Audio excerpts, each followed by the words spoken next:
క్రీస్తునందు దేవుని బిడ్డలకు మన ప్రభును ప్రియరక్షకుడైన యేసుక్రీస్తు నామమున శుభములు, వందనాలు. దేవుని బిడ్డలారా, మీరందరూ సౌఖ్యముగా సుఖముగా ఉన్నారని ప్రభునందు ఆశపడుతుంటున్నాను.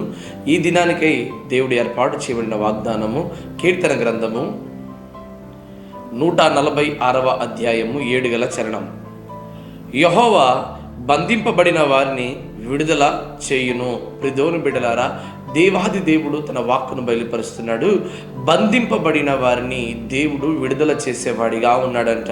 చూడండి, ఇజ్రాయేల్ ప్రజలందరూ కూడా ఐగుప్తులో బానిసలుగా బ్రతుకుతున్నారు, బంధింపబడి ఉన్నారు, ఎంతగానో శ్రమలు పాలైపోతున్నారు. వాడు పెట్టేటువంటి వెట్టి చాకరీ పనులు చేయలేక వాళ్ళు ఎంతగానో కష్టాలు పడుతున్నారు. ప్రియదేవుని బిడ్డలారా, అయితే వారు పెట్టిన మొరలు యెహోవా విని వారి కొరకు మోషే గారిని పంపించి ఉన్నాడు. ఎందుకంటే దేవుడు వారిని విడిపించడానికి మోషే గారిని ఎన్నుకుంటూ వచ్చాడు. ప్రియదేవుని బిడ్డలారా, ఈరోజు అనేక మంది జీవితాల్లో బంధింపబడి ఉన్నారు.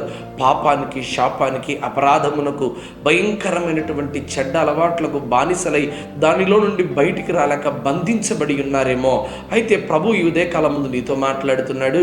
నువ్వు ఏ విషయంలో బంధింపబడి ఉన్నావో ప్రభు దగ్గర మొరపెట్టగలిగితే తప్పకుండా దేవుడు ఈ దినాన నిన్ను విడిపించడానికి సామర్థ్యం కలిగినటువంటి వాడు. నీ శత్రువుల చేతిలో నువ్వు చిక్కబడి ఉన్నావా? ఇదిగో త్రాగుడు అనేటువంటి దానికి చిక్కబడి ఉన్నావా?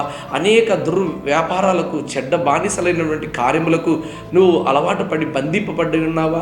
అందులో నుంచి నేను బయటికి రావాలని ఎంతో ప్రయత్నం చేస్తున్నానని, కానీ నేను రాలేకపోతున్నాను అని బాధపడుతున్నావా?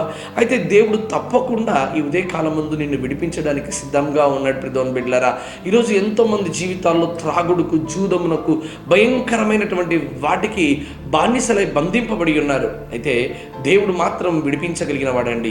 దేవుడు మాత్రమే మనల్ని విడిపించగలిగిన వాడు. అందుకే యేసుక్రీస్తు ప్రభువారు 2000 సంవత్సరాల క్రిందట ఇదిగో నశించిన దాన్ని వెతికి రక్షించడానికి మనిషి కుమారుడు ఈ లోకానికి వచ్చాడు.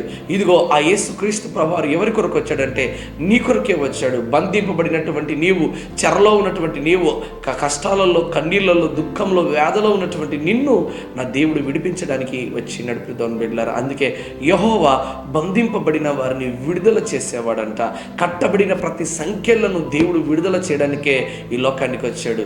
ఇదిగో యేసుక్రీస్తు ప్రభువారు తన స్వరక్తాన్ని ఇచ్చి, తన శరీరమును, తన రక్తమును ధారబోసి ఈరోజు మనందరి కొరకు ఆ కల్వరి శిలువలో ప్రాణం వదిలాడు. ప్రియదేవుని బిడ్డలారా, ఆయన విడుదల మన కొరకు చేసి ఉన్నాడు. గనుక ఈ ఉదయకాలం ముందు ఏ విషయంలో బంధింపబడి ఉన్నావో, అప్పుల ఊబిలో ఉన్నావా, ఆర్థిక పరిస్థితులలో ఉన్నావా, అనారోగ్య సమస్యలో ఉన్నావా, మరి ఏ విషయంలో బంధింపబడి ఉన్నావో ప్రతి వాటిని నా దేవుడు ఇది నిన్ను విడుదల చేయునుగాక. ఆమేన్.